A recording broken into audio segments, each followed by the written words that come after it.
तो hello guys, स्वागत छ न्यू भिडियोमा। र आजको भिडियोमा हामी कुरा गर्न जाँदैछौँ कि how to increase gaming performance of any old new android phones with 4 tricks. र च्यानलमा फर्स्ट टाइम आउनुहुन्छ च्यानललाई सब्स्क्राइब गर्नु होला। Let's get start the video. यदि ओल्ड मोबाइलमा तपाईहरुले गेमिङ गर्नुहुन्छ भने यो ट्रिक्स एन्ड वे फलो गर्नुभयो भने गेमिङमा 30% डिफरेन्ट पाउन सक्नुहुन्छ तपाईहरुले। नम्बर 1 मा रहेको छ अनइन्स्टलिङ अनवान्टेड एप्स। यदि तपाईको मोबाइल फोनमा अननेसेसरी एपहरु छन् जुन एप तपाईले डेली लाइफमा युज गर्नु हुँदैन र कहिलेकाहीँ मात्र त्यो एपको काम छ भने तपाईले अनइन्स्टल गर्न सक्नुहुन्छ र चाहेको बेला इन्स्टल गर्न सक्नुहुन्छ। र जसले गर्दाखेरि तपाईको र्यामलाई धेरै लोड पनि हुँदैन र स्पेस पनि खाली हुन्छ र गेमलाई चलाउनलाई एकदमै सजिलो हुन्छ।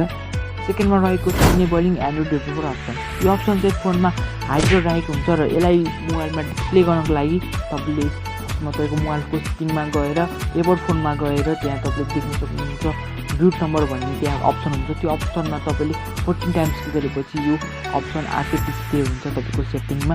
यदि भएन भने तपाईले गुगलमा सर्च गर्न सक्नुहुन्छ कसरी तपाईको कुन फोन हो, कुन ब्रान्डको फोन हो त्यसलाई टाइप गरेर तपाईले सर्च गर्न सक्नुहुन्छ र इजिली तपाईले थाहा पाउन सक्नुहुन्छ कसरी तपाईको मोबाइल फोनमा डेभलपर अप्सन डिस्प्ले गर्ने भनेर। डेभलपर अप्सन तपाईको मोबाइलमा डिस्प्ले गरिसकेपछि तपाईले डेभलपर अप्सन इनेबल गर्नुपर्ने हुन्छ। इनेबल गरिसकेपछि तपाईले त्यहाँ डिफरेन्ट अप्सनहरु देख्नुहुन्छ। डिफरेन्ट अप्सनहरुलाई डिफरेन्ट पार्टमा छुटाएर आएको, जस्तै कि यहाँ तपाईले देख्नुहुन्छ डिबगिङ भयो। डिबगिङ पछि तपाईले देख्न सक्नुहुन्छ त्यो एप्लिकेसन भयो, त्यहाँ मोनिटरिङ भयो। यहाँ डिफरेन्ट सेक्टरमा तपाईको अप्सनहरु छुटाइएको छ र तपाईले सबैभन्दा फर्स्टमा लास्टमा जानुपर्ने हुन्छ। लास्टमा गएपछि तपाईले लिमिट ब्याकग्राउन्ड प्रोसेस भन्ने हुन्छ। त्यहाँ लिमिट ब्याकग्राउन्ड प्रोसेसमा गएर एटमोस 2 प्रोसेस भनेर त्यहाँ अप्सनमा तपाईले चुज गर्नुपर्ने हुन्छ। सेटिङ गरिसकेपछि तपाईको ब्याकग्राउन्डमा दुईटा भन्दा धेरै एपहरु चल्दैन जब तपाईहरुले गेम खेलिरहेको बेलामा र र्यामलाई पनि धेरै लोड हुँदैन र जसले गर्दाखेरि तपाईको र्याम फ्री भएपछि तपाईको र्यामले इजिली त्यो गेमलाई चलाउन सक्छ। डेभलपर अप्सन के तपाईले त्यहाँ ड्रइङ सेक्सन देख्न सक्नुहुन्छ। ड्रइङ सेक्सनमा तपाईले windows animation scale, transaction animation scale, animated duration scale भनेर त्यहाँ अप्सनहरु देख्न सक्नुहुन्छ। त्यो अप्सनमा तपाईले क्लिक गरेर तीनटै अप्सनको तपाईले एनिमेसन अफ गर्नुपर्ने हुन्छ। त्यसले गर्दाखेरि तपाईको र्याम या प्रोसेसरमा लोड हुँदैन एनिमेसनको। र फेरि त्यहाँ डेभलपर अप्सनको तपाईले त्यहाँ हार्डवेयर एक्सेलरेट रेन्डरिङ भन्ने तपाईले पार्ट देख्नुहुन्छ। त्यसमा तपाईले धेरै अप्सन देख्न सक्नुहुन्छ। फोर्स जीपीयू रेन्डरिङ देखि लिएर इनेबल 4x MSA भन्ने तपाईले त्यहाँ अप्सन देख्न सक्नुहुन्छ। र लास्टको इनेबल 4x MSA भन्ने अप्सनलाई तपाईले इनेबल गर्नुपर्ने हुन्छ। इनेबल गरिसकेपछि यसले तपाईको मोबाइल फोनमा रहेको गेम्स र एप्सलाई धेरै प्रायोरिटी दिन्छ तपाईको प्रोसेसरबाट र तपाईको गेमिङ पर्फर्मेन्स एकदमै बेटर र इन्जोयबल बनाउँछ। र यसको डिसएडभान्टेज यो छ कि यसले तपाईको मोबाइल फोनको ब्याट्री एकदमै धेरै ड्रेन खान्छ, एकदमै धेरै खान्छ। र थर्डमा रहेको छ अपडेट एन्ड्रोइड फोन। तपाईको mobile phone time to time update गरिरहनु पनि हुन्छ। जस्तो कि तपाईको कम्पनीले तपाईको मोबाइल फोनमा सिस्टम अपडेट भनेर फाइलहरु पठाइदिएको हुन्छ।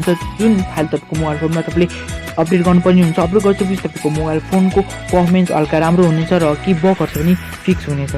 र पोइन्ट 4 मा रहेको छ मे युज गेमिङ पर्फर्मेन्स बुस्टिङ एप्लिकेसनहरु। जस्तै गेमिङ बुस्टिङ एप्लिकेसनहरु तपाईले भेट्न सक्नुहुन्छ गुगल प्ले स्टोरबाट। जुन एप्लिकेसनले तपाईको गेमलाई अप्टिमाइज गर्छ र नोटिफिकेसनहरु पनि ब्लक गर्छ र तपाईको र्यामलाई पनि क्लियर गर्छ। र एउटा मेरो सजेसन छ कि तपाईले यो एप्लिकेसनहरु गेमिङ बुस्टिङ एप्लिकेसनहरु तपाईले युज पनि गर्न सक्नुहुन्छ र युज नगरे पनि हुन्छ, किनकि तपाईको मोबाइल फोनमै डिफल्ट सफ्टवेयरहरु हुन्छ जुन सफ्टवेयरले तपाईको मोबाइलको र्यामलाई क्लियर गर्छ।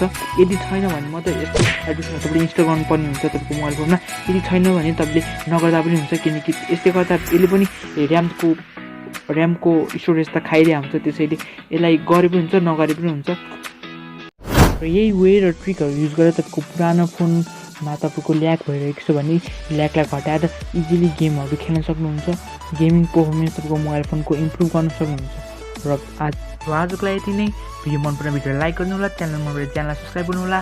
Okay bye, thank for watching guys, धन्यवाद।